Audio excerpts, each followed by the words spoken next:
आधी सकाळी म्हटलं माझ्याकडे घेऊन या ताईंना, तुम्ही वेळ नाहीये नाही येते भेटायला. थँक्यू, तुम्ही आलात, छान केलं.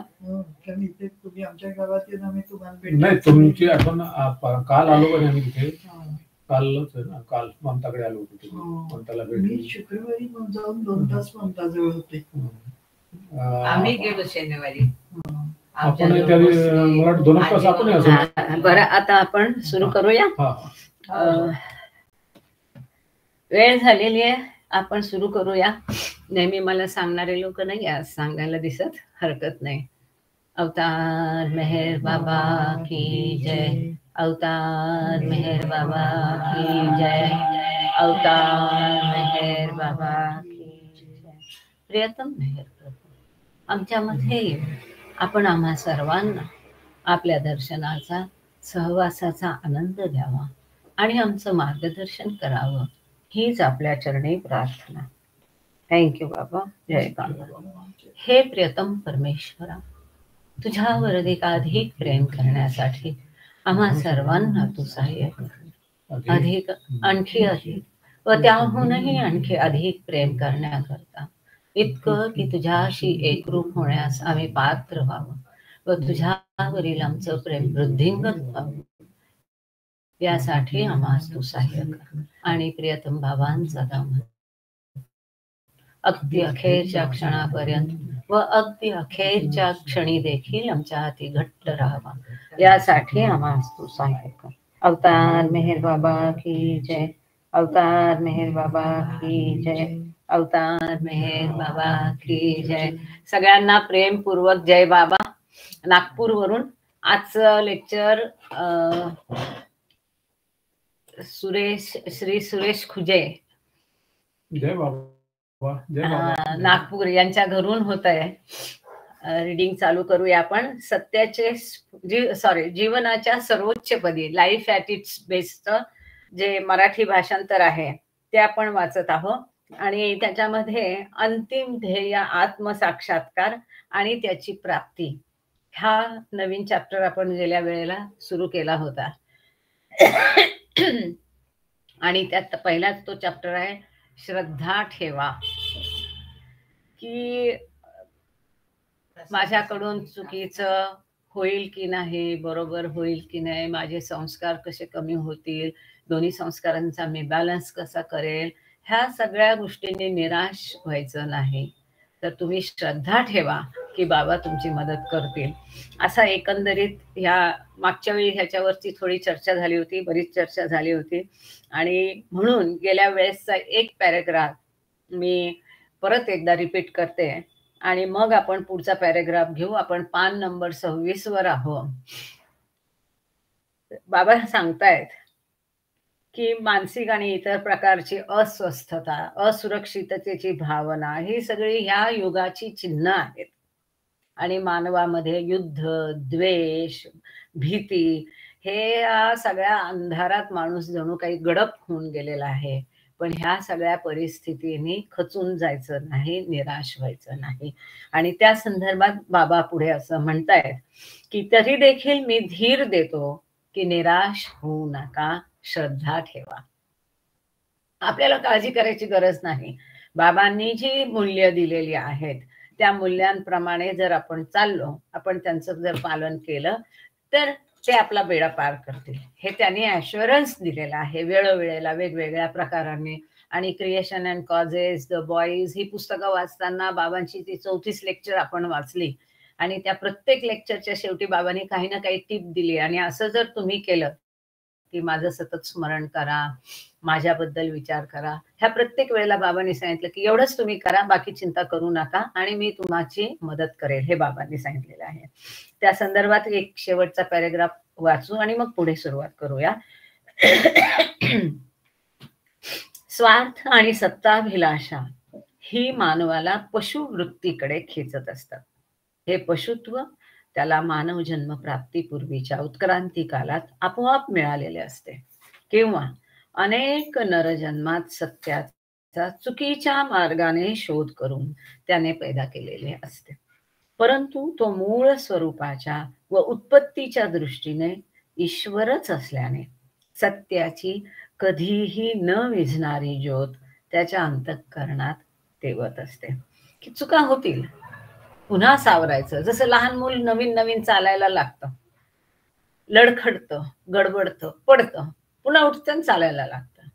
अध्यात्म मार्गात पण आपल्याला हेच करायचं. चुकून एखादी आपली चूक झाली, त्या तत्वाचं पालन केलं गेलं नाही म्हणून निराश होऊन तिथेच प्रयत्न सोडायचे नाही, तर पुन्हा कंटिन्यू करायचं. आणि हेच बाबा सांगतात की निराश होऊ नका, श्रद्धा ठेवा. कारण मूळ स्वरूप जे आहे ईश्वरच आहे सगळेजण, फक्त त्याचा अनुभव होणं बाकी आहे. आणि तो अनुभव करून देणं हेच जीवनाचं, शरीराचं उद्दिष्ट असतं, जन्माचं. किंबहुना सृष्टीचं सुद्धा उद्दिष्ट तेच आहे की मूळ स्वरूपाची म्हणजे ईश्वरत्वाची जाणीव होणं. आता आजचा जे आपण भाग घेणार आहोत सॉरी, जे लोक कडू विषा समान असणाऱ्या स्वार्थ, मत्सर, लोभ इत्यादी विकारांना आपल्या अंतःकरणातून समूळ उपटून टाकून ते निर्मळ ठेवतात, त्यांना परमेश्वर म्हणजेच आपलेच सत्य स्वरूप, आत्मस्वरूप असल्याचा अनुभव येतो. किती छान आहे. बाबांनी नेहमी सांगितलेले की अंतःकरण निर्मळ ठेवा. अंतःकरण जर निर्मळ नसेल तर बाबा म्हणतात की I am ever ready to enter your heart. तुमच्या हृदयात प्रवेश करण्यासाठी मी सदैव तत्पर आहे, तयारच आहे. पण तुमच्या हृदयामध्ये इतक्या वेगवेगळ्या विषयांनी जागा व्यापलेली आहे की मला तिथे यायला जागाच नाही. हाऊसबोटचा फुल है ना, हाऊसफुलचा बोर्ड तिथे लागलेला आहे, त्यामुळे त्या ईश्वराला आत येता येत नाही. मग काय आहे त्या अंतःकरणात की हे जो कचरा आहे, कोणता कचरा? स्वार्थ, मत्सर, लोभ, हे जे अगदी विषारी गोष्टी आहेत त्या अंतःकरणात भरून अंतःकरण त्याने निर्मळ ठेवलेलं नाही, ते पॉइझनिंग झाले, विषा समान झालेलं आहे, खराब झालेलं आहे, घाण झालेलं आहे. त्या सगळ्या विकारांना जे विषारी आहेत, हा किती सुंदर शब्द आहे की विषारी आहेत या गोष्टी, त्यांना समूळ मुळापासून उपटून टाकायचं. नुसतं त्याचं कटिंग नाही करायचं, वरवरचं नकोय त्याला, मुळापासून जर उपटून ते टाकलं तर अंतःकरण निर्मळ राहील. अंतःकरण निर्मळ राहिलं म्हणजे मग मीच ईश्वर आहे ह्या सत्याचा त्याला अनुभव होईल, साक्षात्कार होईल, ईश्वर साक्षात्कार होईल. आणि मग ह्याच्यापेक्षा मोठी गोष्ट ती काय? किती लोभ धरला दुनियेतल्या कुठल्याही गोष्टीचा, तरी त्याच्यापासून काही आपला फायदा होणार नाही. त्याच्यापासून कायम टिकणारं समाधान आपल्याला मिळणार नाहीये. मग जी गोष्ट सत्य स्वरूप आहे, शाश्वत आहे, कायम टिकणारी आहे, त्याच गोष्टीचा अट्टहास का नाही करू? तीच गोष्ट प्राप्त करण्यासाठी का झटू नये, का प्रयत्न करू नये? पुढे बाबा म्हणतात, जेव्हा आवाज येतोय बरोबर, काही त्रास नाहीये ना? थोडा ट्रेन निघून जाऊ दे.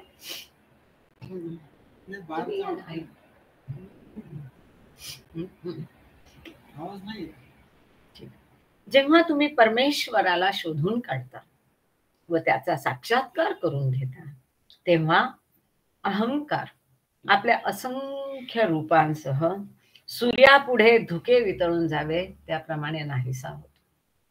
हा सत्याचा साक्षात्कार झाला म्हणजेच ईश्वरत्वाचा साक्षात झाला, म्हणजेच ईश्वर साक्षात्कार जर झाला तर आता जो आपल्यामध्ये अहंकार आहे तो वेगवेगळ्या प्रकारचा अहंकार आहे. या दुनियेतला जो अहम, अभिमान, प्राईड ज्याला आपण म्हणतो तो, नंतर सेपरेटिव्ह इगो की तू आणि मी वेगळा, हा जो अलगत्वाची भावनावाला इगो आहे, वेगळेपणाची भावना, की जो कारण आहे मुख्यत्वे आपल्याला ईश्वर साक्षात्कार होण्यापासून थांबवणार आहे. तो अहंकार जर पळाला आणि त्याचे असंख्य रूप आहेत, ही सगळी पिलावळ आहे, राग, लोभ, द्वेष, ही सगळी त्या अहंकाराची पिलावळ आहे, त्या सगळ्यासह तो गायब झाला तर सूर्यापुढे जसं सूर्य उगवतो तसं धुकं गायब होतं, थंडीत मध्ये धुकं येतं, त्याप्रमाणे हे सगळं गायब झाल्यानंतर ईश्वर साक्षात्कार होतो. ईश्वराच्या ठिकाणी व ईश्वराच्या भूमिकेत सर्व जीवन आपले अविभाज्य व एकमेवाद्वितीयत्व उघड करून दाखवते. ईश्वराच्या ठिकाणी आणि ईश्वराच्या भूमिकेमध्ये ईश्वर काय आहे? एक आहे, अखंड आहे, शाश्वत आहे. तो कधी नष्ट होत नाही, त्याचे कधी तुकडे करता येत नाही. तो अविभाज्य आहे. जी ईश्वराची सगळी I am so sorry, mute वर ठेवून द्याल तुम्ही. ईश्वराची जी काही सगळे गुण आहे, ईश्वराचं जे वैशिष्ट्य आहे, तीच सगळी वैशिष्ट्य आत्म्याची आहे. ईश्वर शाश्वत आहे, आत्मा पण शाश्वत आहे. ईश्वर अखंड आहे, अविभाज्य आहे, त्याचे तुकडे करता येत नाही.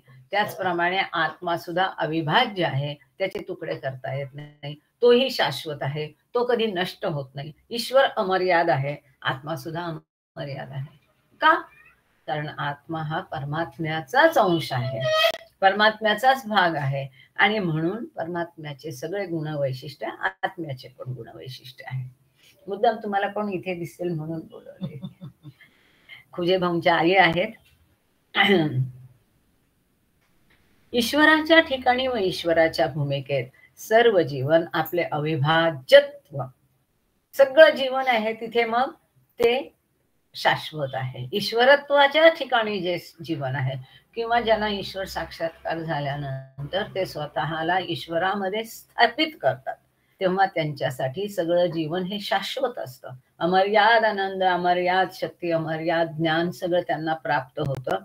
आणि तिथे मीच तो एकमेव आहे, मी ईश्वर होतो, मी ईश्वर आहे आणि मी ईश्वर राहणार.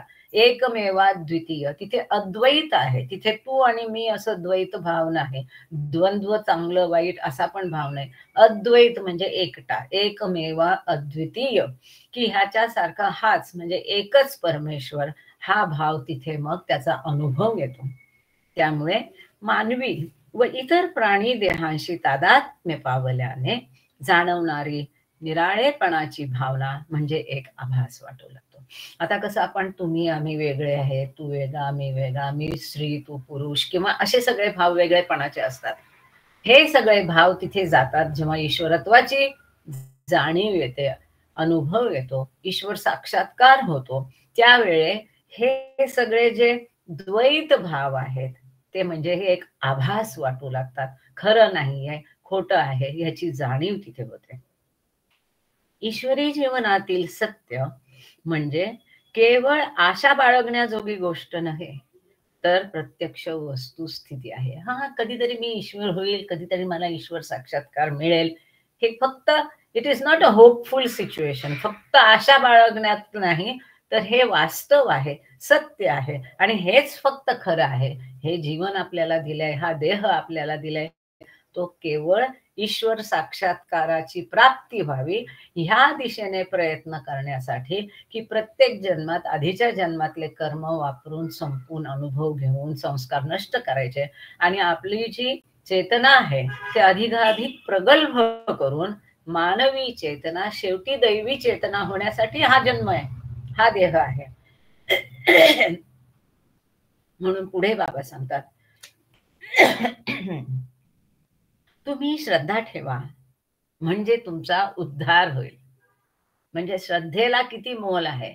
श्रद्धा ठेवली की हे बाबा पार करणारच. आपण त्यांच्या चरणाशी आहे. आता आपला ठेका त्यांनी घेतलाय, आपल्याला चिंता करायची गरज नाही. 100% जेव्हा जसं त्यांना पाहिजे तेव्हा ते देणं देणारच, आपल्याला ती देणगी देणारच आहे. ह्याच्याबद्दल मनात कुठलाही किंतु नको, संशय नको. प्रत्येकाला, कुणीही स्वतःला कमी समजायची आवश्यकता नाही. कारण प्रत्येक जण ईश्वर आहे. या ईश्वर आहेत, या ईश्वर आहेत, मी ईश्वर आहे, तुम्ही सगळे ईश्वर आहे. फक्त त्याची जाणीव होणं बाकी आहे.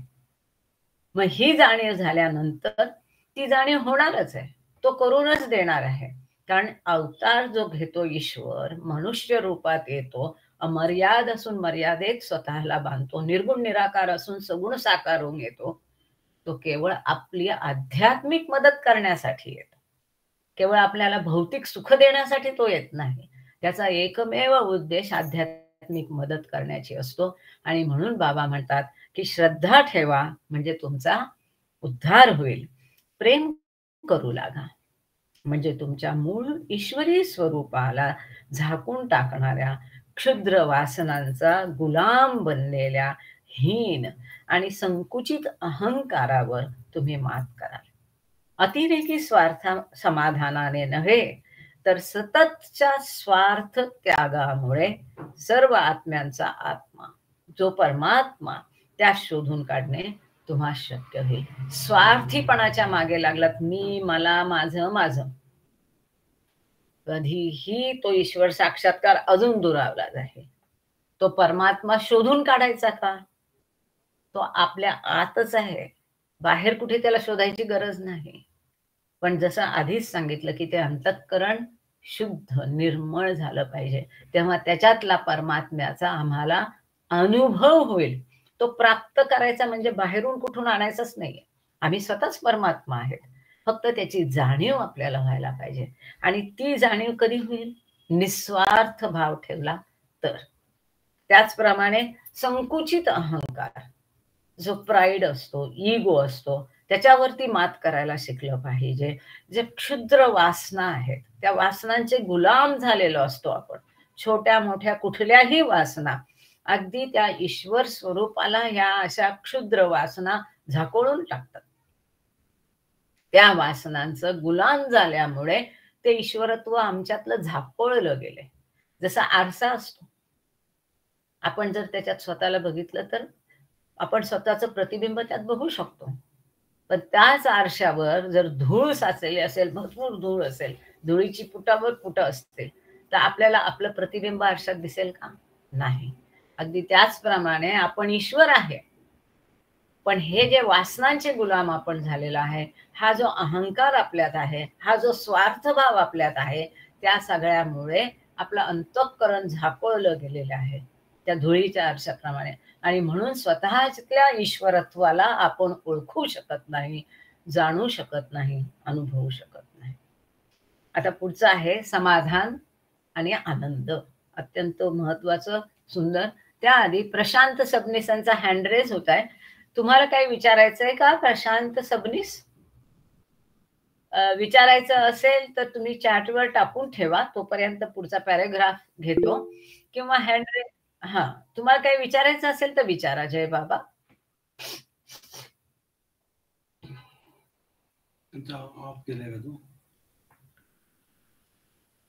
प्रशांत सबनीस, तुम्हाला काही प्रश्न आहे का? तुम्ही माईक म्यूट अनम्यूट करा आणि विचारा. चुकीनं झालंय, चुकीनं, सॉरी. जय बाबा. जय बाबा, जय बाबा. ठीक आहे, पुढे जाऊया. जे समाधान मिळवण्यासाठी मानव धडपड करत असतो, ते त्याला हवे असेल तर त्याने स्वतःच्या बाबतीत अधिक कठोर आणि इतरांच्या बाबतीत अधिक सहनशील बनले पाहिजे. आपलं काय असतं, नेमकं उलट असतं. आपण इतरांच्या बाबतीत कठोर असतो आणि स्वतःच्या बाबतीत सहनशील असतो. पण बाबा सांगतात अटमोस्ट टॉलरन्स पाहिजे, इतकी सहनशीलता पाहिजे. आणि अशी परिस्थिती जेव्हा आपल्या आयुष्यात, मग ती घरी असो, दारी असो, ऑफिसमध्ये असो, आजकालचं कॉर्पोरेट जगत ही उत्तम संधी आहे अटमोस्ट टॉलरन्स दाखवण्यासाठी किंवा अत्यंत सहनशीलता दाखवण्यासाठी. आजचं कॉर्पोरेट जगत ही उत्तम संधी बाबांनी उपलब्ध करून दिली आहे. तिथे तुम्हाला अटमोस्ट टॉलरन्स जो आहे तो दाखवावाच लागेल. एक मिनिट, हा, रेकॉर्डिंगच्या ह्याच्यात कॉल येतोय. तर तुम्ही आता हे कॉल बंद तर करून पुढे करू शकतो ना आपण? सॉरी.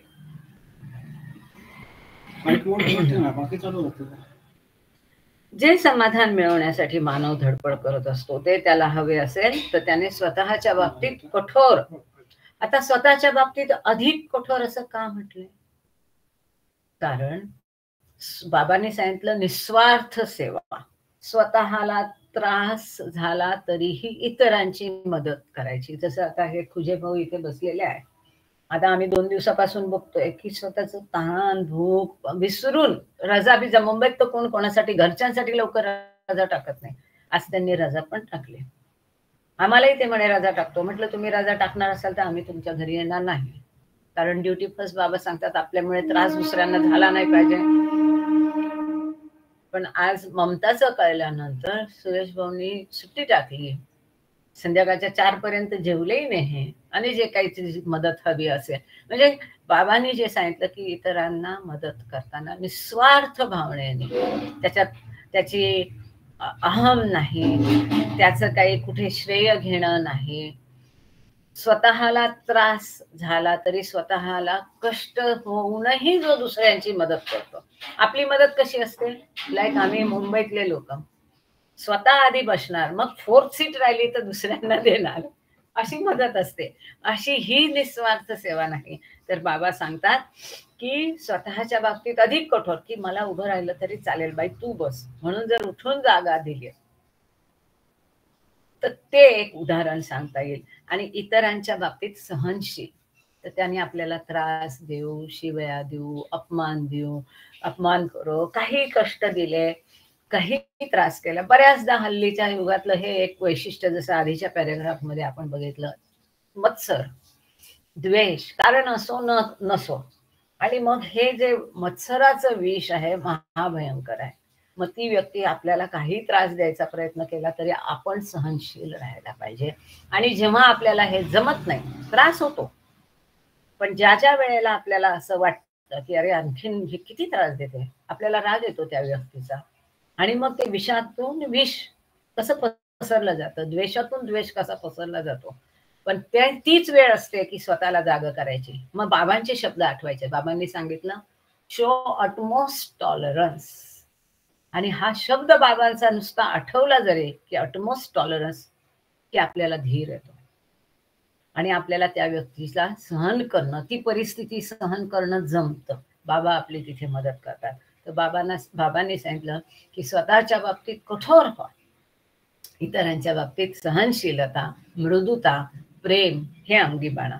असे करणे म्हणजे भ्याडपणा किंवा दुबळेपणा नाही. की दुसऱ्यांना सहन करायचं म्हणजे तो काही अगदीच लेचापेचा माणूस आहे, दुबळा आहे, भित्र आहे असा अर्थ होत नाही. उलट अत्यंत धीराचं हे लक्षण आहे, ज्याचं अगदी हृदय सुपा एवढं, ज्याला म्हणतो उदार मन आहे, जो स्वतःच्या बाबतीत खरंच कठोर आहे, तोच अशा प्रकारे वागू शकतो. तिथे फार धीर लागतो, फार धैर्य लागतं. तिथे तो दुबळेपणा नाही, भ्याडपणा मुळीच नव्हे. हे शूराचे खरे सामर्थ्य. पुढे बाबांनी सांगितलंच आहे की असं दाखवणं हा खरा शूर आहे आणि ते शूराचं सामर्थ्य आहे. तसंच कुणाला माफ करून टाकणं हे दुबळ्याचं भित्र्याचं काम नाही, हे पण शूराचं काम आहे. चिरंतन आनंदात जगण्याची मानवाची इच्छा असेल तर याने स्वतःच्या अहमच्या बाबतीत मृत बनून ईश्वरासाठी जगले पाहिजे. किती छान वाक्य. अनंत टिकणारा आनंद. आता आपण ज्या आनंदाच्या मागे धावतो या दुनियेत, तो आनंद कसा असतो, क्षणकाल टिकणारा असतो. आता आहे तर नंतर नाही, पुढच्या घडीला तो आनंद नसणार पण. असा ज्या आनंदाबरोबर दुःखही त्याची सोबत करतं, अशा आनंदाच्या मागे का लागायचं. असा आनंद शोधूया जो शाश्वत असेल, अमर्याद असेल, तिथे फक्त आनंद असेल आणि दुःख नसेल. असं कुठे आहे, अद्वैत अवस्था अर्थात ईश्वर अवस्थेमध्येच फक्त हे शक्य असतं. म्हणून असा जर चिरंतन कधीही नष्ट न होणारा, कायम राहणार आनंदात जगण्याची जर मानवाची इच्छा असेल, बाबा म्हणतात, तर त्याने स्वतःच्या बाबतीत मृत व्हायचं. आता मृत व्हायचं म्हणजे स्वतःला मारून टाकायचं नाही. मी जो आहे, स्वतःमधला मी आहे, त्याला मारलं पाहिजे. जो अहम आहे, द्वैत भाव आहे, प्राईड आहे, इगो आहे, तो नष्ट झाला पाहिजे आणि त्याने ईश्वरासाठी जीवन जगलं पाहिजे. आता ईश्वरासाठी जीवन जगणं म्हणजे कुठे घर संसार सोडून हिमालयात जायचं, अंगाला राख फासली, माळा घातल्या, हे ईश्वरासाठी जगणं नाही. भजन पूजन कीर्तन केलं, हे ईश्वरासाठी जीवन जगणं नाही. पूजा अर्चा केले, मंदिरात जाऊन बसलं, उपास तापास केले, हे ईश्वरासाठी जगणं नाही. ईश्वरासाठी जगणं म्हणजे काय, आपल्यामधला जो ईश्वर आहे आहे त्याचा मी ईश्वर आहे हा अनुभव करण्यासाठी जगलं पाहिजे. मग हा अनुभव कधी होईल? सगळ्या इच्छा वासनांना मारून टाकायचं, त्या नष्ट झाल्या पाहिजे. इतरांची निस्वार्थ सेवा करायची, अत्यंत सहनशीलता दाखवायची, खोटं कधी बोलायचं नाही, ढोंग कधी करायचं नाही, कुणाची पश्चात निंदा नालस्ती करायची नाही, दुसऱ्याला दुखवायचं नाही. Real happiness lies in making others happy. दुसऱ्यांचं सुख तेच माझं सुख, तेच माझं समाधान.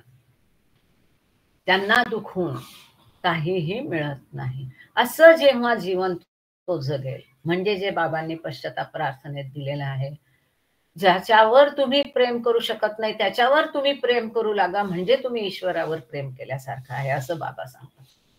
अशा प्रकारचं जीवन माय विश. बाबांनी सांगितलं की ह्या दुनियेत राहा पण या दुनियेचे होऊ नका. त्या पाण्यातल्या कमळासारखं, कमळाच्या पानासारखं अलिप्त सगळं जीवन जगायचं, पण त्यात कशातही अडकून पडायचं नाही, त्याचा लोभ नको, त्याची आसक्ती नको. असं जर जीवन जगणं म्हणजे ईश्वरासाठी जीवन जगल्यासारखं आहे. इतरांची सेवा निस्वार्थ भावनेने करणं म्हणजे ईश्वरासाठी जीवन जगल्यासाठी आहे. म्हणजे काय की तुमच्यामधला जो ईश्वर आहे त्याचा अनुभव घेण्यासाठी तुम्ही हे जीवन जगताय, असा त्याचा अर्थ होईल. अशा प्रकारचं जीवन जगलं पाहिजे. आता पुढचा चॅप्टर आहे बौद्धिक प्रमाण.